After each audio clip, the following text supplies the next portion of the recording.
नमस्कार दोस्तों, the exam care में आप सभी का स्वागत है। आइए हम स्टार्ट करते हैं बिहार पुलिस के लिए प्रैक्टिस सेट नंबर 11। ओके, और इस प्रैक्टिस सेट में टोटल हमारा 100 महत्वपूर्ण प्रश्न होंगे। तो देखिए, आपका एग्ज़ाम जो है 1, 7 और 15 अक्टूबर को होने जा रहा है। तो ज़्यादा दिन तो बचा नहीं है एग्ज़ाम में, तो जितना हो सके ज़्यादा से ज़्यादा आप लोग क्या लगाइए, प्रैक्टिस सेट, जिससे अपनी तैयारी आप लोग देख भी सकते हैं। और जो भी क्वेश्चन इस प्रैक्टिस सेट में आपको नहीं आ रहे होंगे, आप उसको अच्छे से समझ के याद भी कर लीजिएगा। ओके, और जो भी साथी हमारा वीडियो पहली बार देख रहे हैं वो चैनल को सब्सक्राइब जरूर कर लें, इससे आने वाले जितने प्रैक्टिस सेट हों उसका नोटिफिकेशन आपको मिलता रहे। तो आइए स्टार्ट करते हैं अपना प्रैक्टिस सेट नंबर 11। तो जितना ज़्यादा हो सके आप लोग प्रैक्टिस सेट जरूर लगाइए। ठीक, आते हैं प्रैक्टिस सेट पे। प्रश्न पहला देखते हैं, भारत में कौन सा दिन संविधान दिवस के रूप में मनाया जाता है? तो संविधान दिवस के रूप में भारत में कौन सा दिन मनाया जाता है? तो फर्स्ट का हमारा राइट आंसर हो जाएगा ए, 26 नवंबर। 26 नवंबर 1949 को ही ये संविधान जो है अंगीकृत कर लिया गया था और 26 जनवरी 1950 को इसे लागू किया गया था। ठीक, इसको भी याद रखिएगा, 1949 है। अब देखिए क्वेश्चन नंबर 2 देखते हैं, भारतीय संविधान के मौलिक कर्तव्य किस देश के संविधान से लिए गए हैं? तो मौलिक कर्तव्य जो है किस देश के संविधान से लिया गया है? तो सेकंड का राइट आंसर हो जाएगा सी ऑप्शन, सोवियत संघ। सोवियत संघ में इसे रूस भी कहा जाता है, तो रूस से लिया गया है, इसको याद रखिएगा। सोवियत संघ भी याद कर लीजिएगा, कन्फ्यूजन मत रहिएगा। ठीक, आते हैं नेक्स्ट क्वेश्चन में। क्वेश्चन नंबर 3 देखते हैं, भारतीय संविधान के किस अनुच्छेद के तहत राष्ट्रीय ध्वज फहराने का अधिकार है? तो थर्ड का हमारा राइट आंसर हो जाएगा बी ऑप्शन, अनुच्छेद 19(1). जो 19(1) है वो हमारा क्या करता है कि राष्ट्रीय ध्वज फहराने का अधिकार हमें देता है। क्वेश्चन नंबर 4 देखते हैं, भारतीय संविधान के निम्नलिखित में से किस भाग में कार्यपालिका को न्यायपालिका से अलग किया गया है? तो कार्यपालिका को न्यायपालिका से किस भाग में अलग किया गया है? तो देखिएगा फोर्थ का राइट आंसर हो जाएगा सी ऑप्शन, राज्य के नीति निर्देशक सिद्धांत। ओके, आते हैं नेक्स्ट क्वेश्चन में। क्वेश्चन नंबर 5 देखते हैं, संसद के 2 क्रमिक सत्रों के बीच अधिकतम कितना अंतराल होता है? तो देखिए संसद का जो 2 क्रमिक सत्र होते हैं उसमें कितना अंतराल होता है, कितने समय का? तो 5 का राइट आंसर हो जाएगा डी ऑप्शन, 6 माह का अंतराल होना चाहिए। अभी 6 माह का अंतराल होता है, ये फिक्स है। ओके, 6 का देखते हैं, लोकसभा की बैठक के गठन के लिए आवश्यक कोरम सदन के कुल सदस्यों का कितना भाग होता है? तो 6 का राइट आंसर हो जाएगा डी ऑप्शन, 10वां भाग। ठीक, तो लोकसभा की जो बैठक होती है उसके गठन के लिए आवश्यक जो कोरम है कुल सदस्यों की संख्या का कितना होना चाहिए? 10वां भाग होगा, तभी बैठक लोकसभा में होती है। आते हैं नेक्स्ट क्वेश्चन में। क्वेश्चन नंबर 7 देखते हैं, निम्न में से किस चुनाव में महिलाओं के लिए 1/3 सीटें आरक्षित होती हैं? तो किस चुनाव में 1/3, 1/3 भाग, इसका मतलब है कि 33% के आसपास क्या होता है कि इनका सीटें आरक्षित होती है। तो किस चुनाव में? तो देखिएगा 7 का राइट आंसर हो जाएगा ए, पंचायती राज। जो पंचायती राज मतलब पंचायत का जो चुनाव होता है उसमें 1/3 भाग क्या होती है कि महिलाओं के आरक्षण उसमें रहती है। 8 का देखते हैं, भारतीय संविधान की कौन सी अनुसूची अनुसूचित भाषाओं के बारे में है? तो देखिए कौन सी अनुसूची हमारी है जो कि अनुसूचित भाषाओं के बारे में है? तो 8 का राइट आंसर हो जाएगा सी, कौन सा? 8वीं अनुसूची। ठीक, आते हैं क्वेश्चन नंबर 9 में, देखते हैं इसमें क्या है। 9 का देखते हैं, भारतीय ध्वज के डिजाइन का श्रेय इनमें से किसे दिया जाता है? तो जो भारत का ध्वज है उसका डिजाइन का जो स्रोत है किसको दिया जाता है? ये देखिए 9 का राइट आंसर हो जाएगा हमारा ए ऑप्शन, पिंगली वैकेया। जो पिंगली वैकेया है इनको ही भारतीय ध्वज के डिजाइन का श्रेय जाता है। 10 का देखते हैं, हमारा सौरमंडल किस गैलेक्सी का एक हिस्सा है? तो हमारा जो सौरमंडल है किस गैलेक्सी का हिस्सा है? 10 का राइट आंसर हो जाएगा सी ऑप्शन, आकाश गंगा। आकाश गंगा का एक हिस्सा है। आते हैं नेक्स्ट क्वेश्चन में। क्वेश्चन नंबर 11 देखते हैं, चंद्रमा पर मौजूद वह प्रकाश क्या है जिसकी वजह से यह हमें पृथ्वी से दिखाई देता है? तो हमारा देखिए इसका राइट आंसर हो जाएगा ऑप्शन नंबर ए, सूर्य का प्रकाश चाँद पर पड़ता है और चाँद का प्रकाशित जो हिस्सा है वो हमें दिखाई देता है। ठीक, ये हमारा ए राइट आंसर हो जाएगा। आते हैं नेक्स्ट क्वेश्चन में।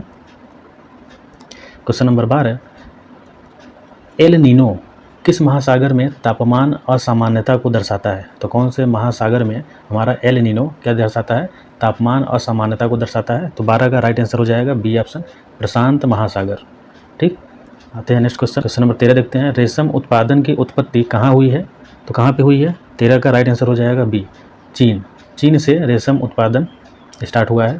तो क्वेश्चन नंबर 14 देखते हैं, भारत का निम्नतम बिंदु कौन सा है? तो हमारा देखिए 14 का राइट आंसर हो जाएगा कुट्टूनाड। जो कुट्टूनाड है कहाँ है? केरल में है हमारा ये। केरल। ठीक, अब देखिए निम्नतम पूछा है, इसमें दक्षिणतम नहीं पूछा है। दक्षिणतम बिंदु अगर पूछता तो हमारा क्या हो जाता, इंदिरा पॉइंट। ठीक, उत्तरतम बिंदु पूछता मतलब सबसे उत्तर में कौन सा है, तो इंदिरा काल हो जाता जो कि लद्दाख में है। पश्चिमी बिंदु अगर पूछेगा भारत का तो क्या हो जाता है, गौहर माता जो गुजरात में है। और पूर्वी बिंदु अगर पूछेगा तो हमारा अरुणाचल प्रदेश में क्या है, किबिथु। और जो निम्नतम बिंदु अगर पूछेगा, निम्नतम, इसको याद रखिएगा, भारत का निम्नतम बिंदु क्या है, कुटनाड। ठीक, आते हैं नेक्स्ट क्वेश्चन में 15 देखते हैं। पूर्वोत्तर भारत की निम्नलिखित में से कौन सी झील मीठे पानी की सबसे बड़ी झील है। तो मीठे पानी की सबसे बड़ी झील कौन सी है, तो देखिए 15 का हमारा राइट आंसर हो जाएगा ए ऑप्शन, लोकटक झील। ओके, आते हैं नेक्स्ट क्वेश्चन में। क्वेश्चन नंबर 16, निम्नलिखित में से किस नदी का उद्गम स्थान तिब्बत में है। तो किसका उद्गम स्थान तिब्बत में है, जो कि मानसरोवर झील से निकलती है, तो कौन है, तो हमारा इसमें देखिए राइट आंसर हो जाएगा सी ऑप्शन, पुत्र। देखिए तिब्बत से हमारी 3 नदियाँ निकलती हैं, सिंधु नदी और सतलुज नदी और एक ब्रह्मपुत्र नदी, तीनों को याद रखिएगा। 17 का देखते हैं, किस भारतीय शहर को भारत की सिलिकॉन वैली के रूप में जाना जाता है। तो सिलिकॉन वैली के रूप में किस भारतीय शहर को जाना जाता है, तो 17 का राइट आंसर हो जाएगा ऑप्शन नंबर ए, बेंगलोर। ओके, आते हैं next question. Question number 18, Bharat की वैदिक काल अवधि कब तक चली। जो वैदिक काल है किस अवधि तक चली है, तो 18 का देखिए राइट आंसर हो जाएगा ऑप्शन नंबर ए, 1500 से 500 ईसा पूर्व। ओके, 1500 से 500 ईसा पूर्व तक चली है। 19 का देखते हैं, पुलकेशियन द्वितीय किस राजवंश का सर्वाधिक प्रख्यात शासक था। जो पुलकेशियन द्वितीय है किस राजवंश का सर्वाधिक प्रख्यात शासक था, तो 19 का राइट आंसर हो जाएगा हमारा ऑप्शन नंबर ए, चालुक्य वंश का था। ठीक, पुलकेशियन द्वितीय जो है चालुक्य वंश का था। आते हैं नेक्स्ट क्वेश्चन में। मुक्तेश्वर मंदिर राज्य में कुंदुकगिरी पर स्थित है, तो किस राज्य में स्थित है, तो देखिए मुक्तेश्वर मंदिर हमारा 20 का राइट आंसर हो जाएगा ए, कर्नाटक में स्थित है। कहाँ पे, कर्नाटक में। आते हैं next question. Question number 21, tower of victory Vijay Stambh किस राज्य में स्थित है। जो टावर ऑफ विक्ट्री है, विजय स्तंभ भी कहा जाता है, तो किस राज्य में स्थित है, तो 21 का देखिए राइट आंसर हो जाएगा बी, राजस्थान। राजस्थान में स्थित है। आते हैं नेक्स्ट क्वेश्चन। क्वेश्चन नंबर 22, एक प्रसिद्ध यात्री इब्न बतूता का मूल निवासी था। जो इब्न बतूता है किस देश का मूल निवासी था, तो 22 का हमारा राइट आंसर हो जाएगा ऑप्शन नंबर ए, मोरक्को। मोरक्को का निवासी था इब्न बतूता। 23 का देखते हैं, अकबर की प्रशासनिक सीट थी। तो अकबर की जो प्रशासनिक सीट थी कहाँ की थी, तो 23 का राइट आंसर हो जाएगा डी, आगरा। आगरा थी। ठीक, आते हैं नेक्स्ट क्वेश्चन में। 24, निम्नलिखित में से कौन सा स्मारक दिल्ली में स्थित नहीं है। तो दिल्ली में कौन सा स्मारक ऐसा है जो कि स्थित नहीं है, तो 24 का राइट आंसर हो जाएगा ऑप्शन नंबर बी, बुलंद दरवाज़ा। बुलंद दरवाज़ा जो है ये स्थित नहीं है कहाँ पे, दिल्ली में। बाकी जो अलाई दरवाज़ा है, इंडिया गेट है, हुमायूं का मकबरा है, सभी दिल्ली में है। बुलंद दरवाज़ा कहाँ है, ये फतेहपुर सिकरी में है, यूपी में। ठीक, आते हैं नेक्स्ट क्वेश्चन। क्वेश्चन नंबर 25 देखते हैं, निम्नलिखित शहरों में से किसे प्राचीन समय में डेसिन गनाडू कहा जाता था। तो डेसिन गनाडू किस शहर को कहा जाता था प्राचीन समय में, तो 25 का देखिए राइट आंसर हो जाएगा ए, कोल्लम। कोल्लम को कहा जाता था। 26 का देखते हैं, रैयतवाड़ी व्यवस्था किस वर्ष में शुरू की गई थी। तो रैयतवाड़ी जो व्यवस्था है ये देखिए कब शुरू की गई थी, 1820 में।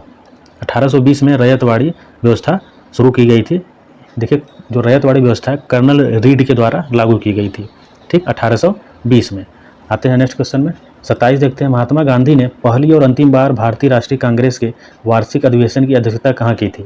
तो कहाँ की थी, तो 27 का देखिए राइट आंसर हो जाएगा option number C, Belgaum. Belgaum में की है अध्यक्षता भारतीय राष्ट्रीय कांग्रेस की महात्मा गांधी ने, सिर्फ एक बार ही की है। और ये बेलगांव जो है कहाँ है, कर्नाटक में है, कर्नाटक, इसको भी याद रखिएगा। ठीक, आते हैं नेक्स्ट क्वेश्चन में। और उसकी जो अध्यक्षता की है ये 1924 में की है, ये भी याद रखिएगा, 1924 में अध्यक्षता की है महात्मा गांधी ने। आते हैं नेक्स्ट क्वेश्चन। क्वेश्चन नंबर 28 देखते हैं, स्वराज पार्टी की स्थापना किस वर्ष की गई थी। तो स्वराज जो पार्टी है इसकी स्थापना ये देखिए 1923 में की गई है। किसमें, 1923 में। और किसने किया है, तो ये जो किए हैं ये मोतीलाल नेहरू और चित्तरंजन दास ने मिलकर किया था। 29 का देखते हैं, किस वर्ष में पिट का भारत अधिनियम पारित किया गया। जो पिट्स अधिनियम है या फिर पिट का जो भारत अधिनियम है किस वर्ष में पारित हुआ है, तो 29 का राइट आंसर हो जाएगा ए, 1784 ईस्वी में पिट्स भारत अधिनियम पारित किया गया था। 30 का देखते हैं, निम्नलिखित में से कौन सा किला तमिलनाडु में स्थित है। तमिलनाडु में कौन सा किला स्थित है, तो 30 का देखिए राइट आंसर हो जाएगा ए, मनोरा का किला। जो मनोरा का किला है कहाँ है, तमिलनाडु में स्थित है। आते हैं next question. Question number 31, net national product NNP क्या है? तो एनएनपी देखिए हमारा क्या है, तो 31 का राइट आंसर हो जाएगा सी। एनएनपी जो है वो जीएनपी माइनस डिप्रेसिएशन, जिसे मूल ह्रास भी कहा जाता है, ये हमारा एनएनपी होता है, एक फार्मूला है। ठीक, इसको याद रखिएगा। क्वेश्चन नंबर 32 देखते हैं, सुरक्षित ई भुगतान के विकल्प के लिए आरबीआई ने की शुरुआत की? किसकी शुरुआत की है? तो 32 का राइट आंसर हो जाएगा ऑप्शन नंबर ए, विजन 2021 की शुरुआत की है आरबीआई ने सुरक्षित ई भुगतान के विकल्प के लिए। आते हैं next question. Question number 33, Bharat में स्टॉक मार्केट के लिए कौन सी मुख्य नियामक प्राधिकरण है? तो कौन सा है? तो 33 का देखिए राइट आंसर हो जाएगा, इसमें आरबीआई नहीं है, सुप्रीम कोर्ट भी नहीं है, तो ऑप्शन देख लेते हैं नेक्स्ट। सी ऑप्शन इसमें सही है, सेबी। कौन है? सेबी, भारतीय प्रतिभूति एवं विनिमय बोर्ड। ठीक, ये हमारा राइट आंसर हो जाएगा। 34 का देखते हैं, 2011 की जनगणना के अनुसार भारत का सर्वाधिक साक्षर राज्य कौन सा है? तो सर्वाधिक साक्षर जो राज्य है वो हमारा है ऑप्शन नंबर डी, केरल। ठीक, केरल में सर्वाधिक साक्षरता है। आते हैं नेक्स्ट क्वेश्चन। और देखिए जो बिहार है वो सबसे कम साक्षरता है, ये भी याद रखिएगा। आते हैं नेक्स्ट क्वेश्चन में।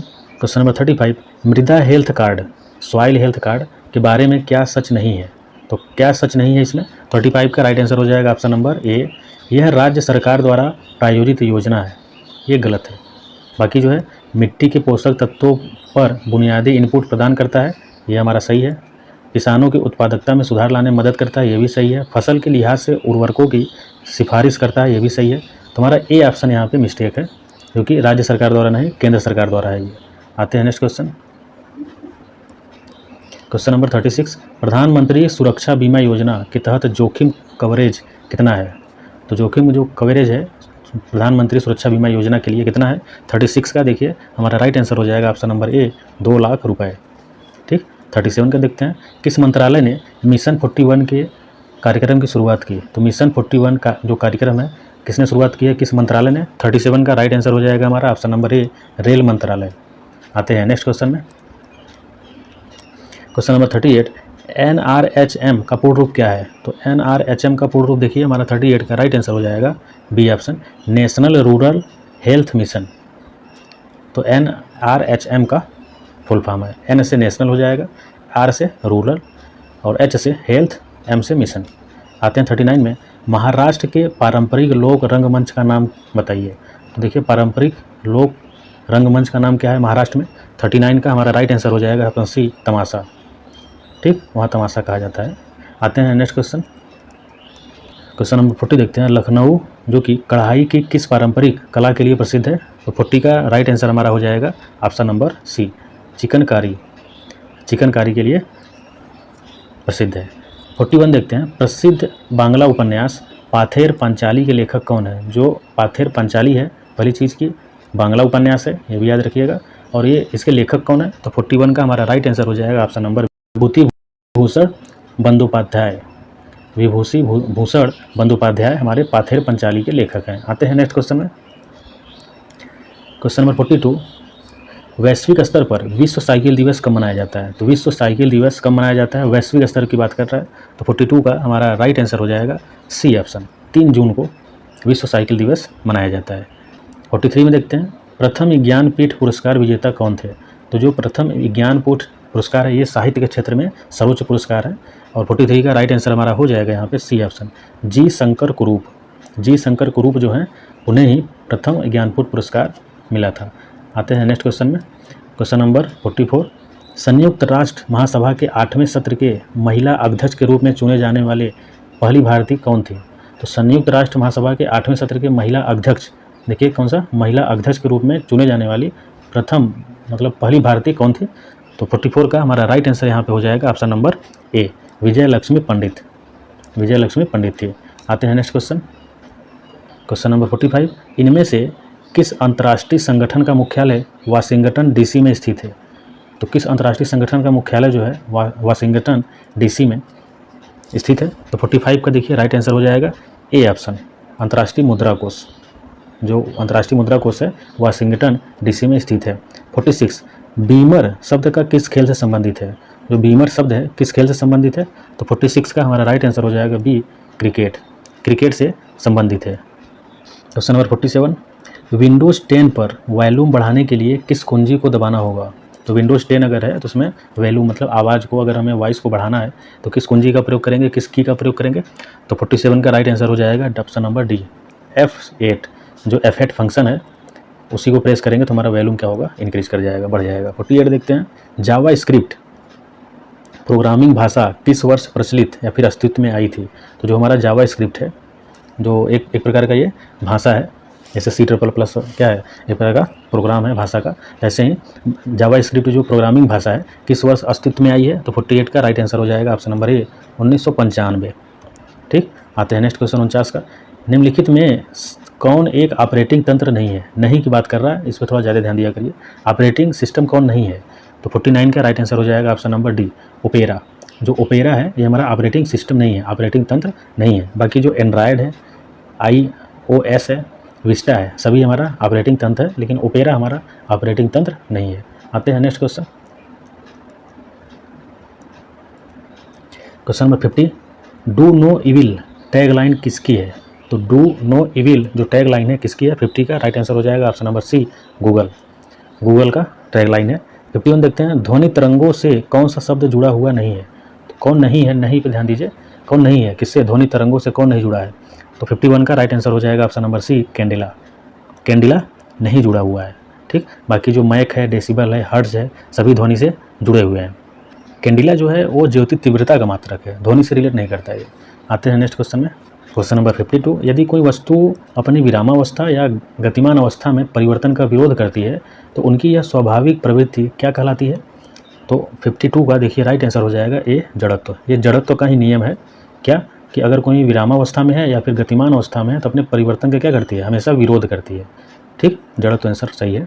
53 का देखते हैं, परम शून्य वह तापमान है जिस पर क्या होता है? तो 53 का राइट आंसर हो जाएगा ऑप्शन नंबर ए, गैसों में आणविक गति घटने लगती है।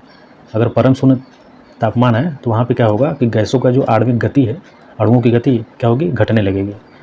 आते हैं नेक्स्ट क्वेश्चन में, क्वेश्चन नंबर 54।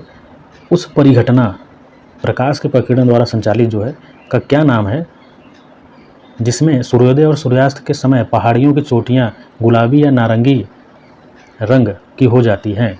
तो देखिए सूर्योदय और सूर्यास्त के समय क्या है कि पहाड़ियों की जो चोटियाँ हैं वो गुलाबी या फिर नारंगी रंग की हो जाती है, तो उस परिघटना को हम क्या कहते हैं? तो 54 का राइट आंसर हो जाएगा option number D, एल्पेंग्लो।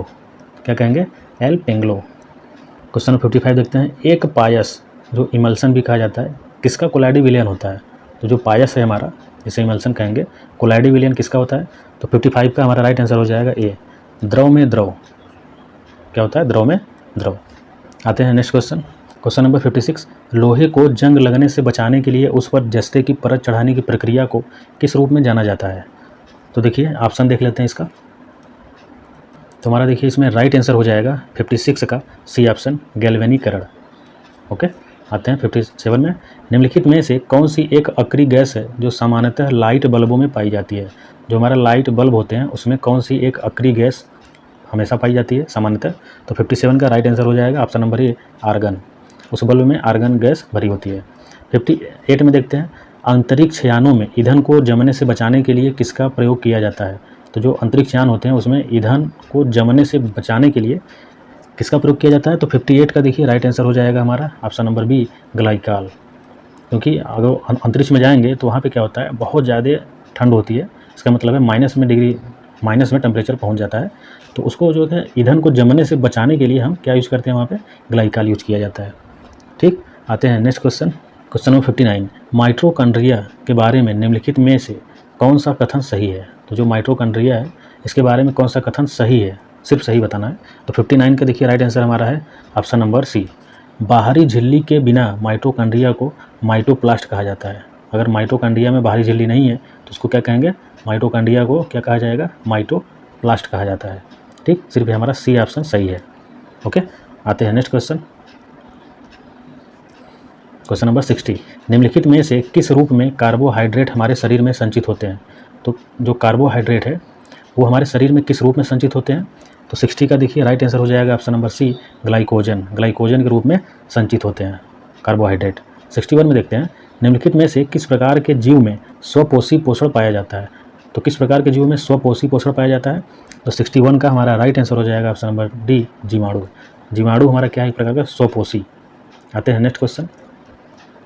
Question number 62 में देखते हैं, निम्नलिखित में से मानव शरीर का कौन सा अंग यूरिया का उत्पादन करता है? तो यूरिया का उत्पादन कौन सा मानव शरीर का अंग करता है? तो 62 का राइट आंसर हो जाएगा ए, यकृत।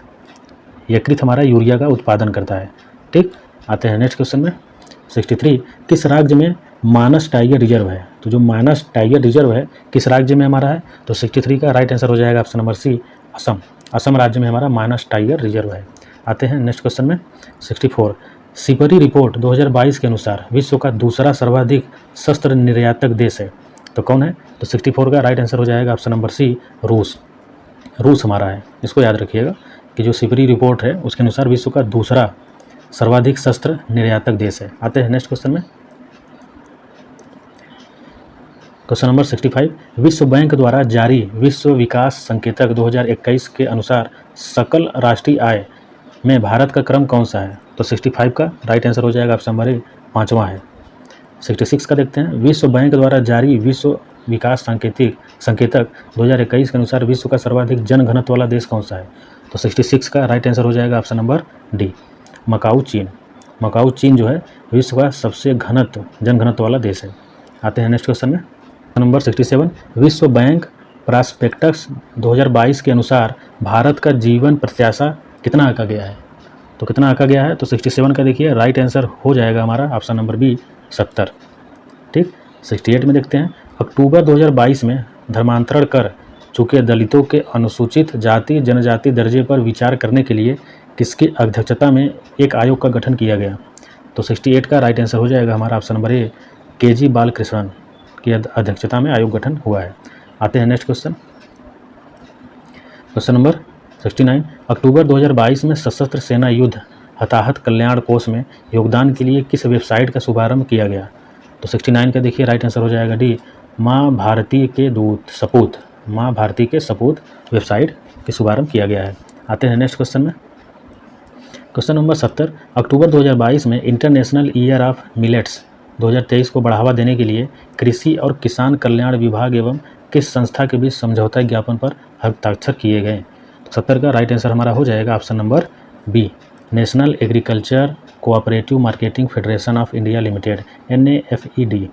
ठीक, इस पर हस्ताक्षर किए गए हैं। अब देखिए इसके आगे मैथ और रीजनिंग है, तो मैथ रीजनिंग को हम छोड़ दे रहे हैं। 10 क्वेश्चन आते हैं मैथ रीजनिंग, बाकी इसके बाद हम सीधा इंग्लिश देखेंगे। तो question number 81, select the option that can be used as one word substitute for the given group of words. तो इसमें देखिए वन वर्ड सब्स्टिट्यूट बताना है, अनेक शब्दों का एक शब्द जो होता है हिंदी में बोला जाता है।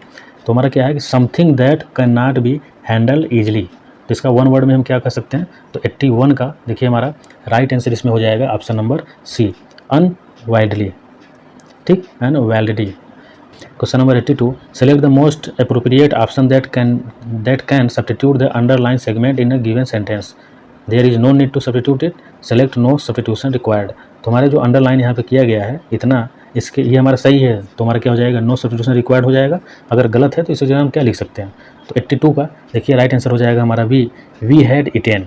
वी हैड इटेन, तो यहाँ पे जो आर लगा हुआ है इसके जगह पे हमारा हैड होना चाहिए था, तो हमारा सही हो जाता। तो बी ऑप्शन यहाँ पे सही है। आते हैं next question. Question number 83, select the incorrectly spelled word. इसमें से कौन गलत लिखा गया है ये हमें बताना है। तो 83 का राइट आंसर हो जाएगा बी, ये हमारा रॉन्ग लिखा हुआ है। अभी जो रॉन्ग लिखा है इसकी जगह क्या होना चाहिए? तो यहाँ पे जो आई है, आई नहीं होना चाहिए था, यहाँ पे ई होना चाहिए था। आई की जगह पे ई हो जाएगा तो हमारा क्या हो जाएगा? सही। ठीक, आते हैं 84 में, select the most appropriate option to fill in the blanks. यहाँ पे भरना है हमें एवरीवन, क्या भरा जाएगा? Laughter when he appeared in a room. तो क्या हो जाएगा यहाँ पे? 84 का राइट आंसर हो जाएगा option number C, burst into. Burst into यहाँ पे भरा जाएगा। ठीक, आते हैं नेक्स्ट क्वेश्चन में। Question number 85, select the most appropriate option to fill in the blanks. यहाँ पे भरना है I expect him to by his decision to help me. यहाँ पे क्या भरा जाएगा? 85 का राइट आंसर हो जाएगा option number B, abide. I expect him, abide हो जाएगा, by his decision to help me. 86 देखते हैं, select the most appropriate meaning of the given idioms. तो ins and outs, ins and outs का हमारा appropriate meaning बताना है। तो क्या हो जाएगा? 86 का राइट आंसर हो जाएगा ऑप्शन नंबर ए, कंप्लीट फैक्ट्स। कंप्लीट फैक्ट्स इसका आंसर हो जाएगा। आते हैं next question. 87 select the most appropriate synonym of the given word. तो लेआउट का जो सिनोनिम है, इसका मतलब पर्यायवाची जिसे कहा जाता है, तो लेआउट का क्या हो सकता है। 37 का देखिए राइट आंसर हो जाएगा option number A, arrangement. Layout means arrangement हो जाएगा। आते हैं next question. Question number 88 select the option that will improve the underlined part to the given sentence in case no improvement is needed select no improvement required. अगर हमारा ये सही है जो यहाँ पे अंडरलाइन किया हुआ है, तब तो हमारा फिर क्या हो जाएगा, ऑप्शन ये सही हो जाएगा। अगर हमारा ये सही होगा तब, अगर इसमें कुछ मिस्टेक है तो हम क्या लिख सकते हैं उसको देखते हैं। तो 88 का देखिए राइट आंसर हो जाएगा ऑप्शन नंबर बी, 8 मिडनाइट। यहाँ पे ऑन मिडनाइट लिखा हुआ है, तो ऑन की जगह क्या होना चाहिए था, 8 होना चाहिए था। ठीक, आते हैं नेक्स्ट क्वेश्चन। तो बी ऑप्शन यहाँ पे सही है। 89 देखते हैं select the option that can be used as one word substitute for the given group of words. The study of living organism, तो क्या हो जाएगा इसका वन वर्ड सब्स्टिट्यूट। 89 का हमारा राइट आंसर हो जाएगा ऑप्शन नंबर डी, बायोलॉजी। ठीक, इसे बायोलॉजी कहा जाएगा। आते हैं नेक्स्ट क्वेश्चन में। तो 90 का देखते हैं। 19 दिया हुआ है the following sentence has been split into 4 segment. 4 part में इसको डिवाइड कर दिया गया है। Identify the segment that contain a grammatical error. किसमें ग्रामेटिकल ईरर है ये हमें बताना है। तो 90 का देखिए हमारा राइट आंसर हो जाएगा option number B, expect to mentor. जो एक्सपेक्ट टू मेंटर है इसमें हमारा मिस्टेक है, तो यहाँ पे सिर्फ एक्सपेक्टेड होना चाहिए था। ठीक, एक्सपेक्ट जो लिखा हुआ है यहाँ पे एक्सपेक्टेड होगा तब सही हो जाता। यहाँ पे टू मेंटर जो लिखा है, यहाँ पे टू मेंटर ये सही है, लेकिन एक्सपेक्ट की जगह पे क्या होगा, एक्सपेक्टेड, ईडी इसमें जुड़ जाएगा। आते हैं नेक्स्ट क्वेश्चन। क्वेश्चन नंबर 91 अतिवृष्टि शब्द का सबसे उपयुक्त विलोम कौन सा है। तो जो अतिवृष्टि है इसका विलोम हमें बताना है। तो 91 का राइट आंसर देखिए हो जाएगा ऑप्शन नंबर ए, अनावृष्टि। अतिवृष्टि का विलोम अनावृष्टि। 92 कृपालु शब्द का संधि विच्छेद करने पर प्रत्यय के रूप में क्या प्राप्त होगा। तो प्रत्यय के रूप देखिए हमेशा आखिरी में लगता है, तो 92 का राइट आंसर हो जाएगा ये, आलू। तो कृपालु का जो प्रत्यय है क्या है, आलू है। आते हैं नेक्स्ट क्वेश्चन। तो 93 में देखते हैं स्वर संधि कितने प्रकार की होती है। तो स्वर संधि टोटल देखिए 5 प्रकार की होती है। कौन कौन से, दीर्घ संधि, दीर्घ स्वर संधि, गुण संधि, वृद्धि संधि, यड़ संधि और अयादि संधि, सभी स्वर संधि हैं। 94 देखते हैं जीने की इच्छा के लिए एक शब्द क्या है। तो जो जीने की इच्छा रखता हो तो उसके लिए एक शब्द क्या है। तो 94 का राइट आंसर हो जाएगा जिजीविषा। जीने की इच्छा रखने वाले को जिजीविषा कहा जाता है। 95 देखते हैं अंग अंग फूले न समाना, मुहावरे का सही अर्थ बताना है।